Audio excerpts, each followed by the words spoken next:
બનાસકાંઠાના ધાનેરા શહેરમાં માર્ગ સુરક્ષાને પ્રાથમિકતા આપતા પોલીસ વિભાગ દ્વારા ખાસ હેલ્મેટ ચેકિંગ ડ્રાઇવ શરૂ કરવામાં આવી છે। તારીખ 1/5 થી 31/5/2026 સુધી ચાલનારી ડ્રાઇવ દરમિયાન તમામ ટુ વ્હીલર વાહન ચાલકો માટે હેલ્મેટ પહેરવું ફરજિયાત બનાવવામાં આવ્યું છે।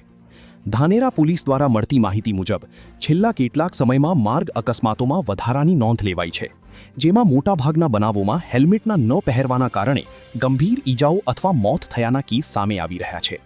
આ પરિસ્થિતિને ધ્યાનમાં રાખીને લોકોમાં જાગૃતિ ફેલાવવા અને અકસ્માત સમયે જાનહાનિ ઘટાડવા માટે આ અભિયાન હાથ ધરાયું છે। ડ્રાઇવ દરમિયાન શહેરના મુખ્ય માર્ગો, ચોક ચોરાયા તેમજ ટ્રાફિક સંવેદનશીલ વિસ્તારોમાં પોલીસ દ્વારા ખાસ ચેકિંગ હાથ ધરવામાં આવશે। જે વાહન ચાલક હેલ્મેટ વગર પકડાશે તેમના સામે નિયમ મુજબ દંડાત્મક કાર્યવાહી કરવામાં આવશે। સાથે સાથે લોકોમાં માર્ગ સુરક્ષા અંગે જાગૃતિ લાવવા માટે પણ પોલીસ દ્વારા સમજણ આપવામાં આવશે। ધાનેરા પોલીસ અધિકારીઓએ નાગરિકોને અપીલ કરી છે કે તેઓ પોતાની અને પોતાના પરિવારની સુરક્ષા માટે હંમેશા હેલ્મેટ પહેરીને જ વાહન ચલાવે।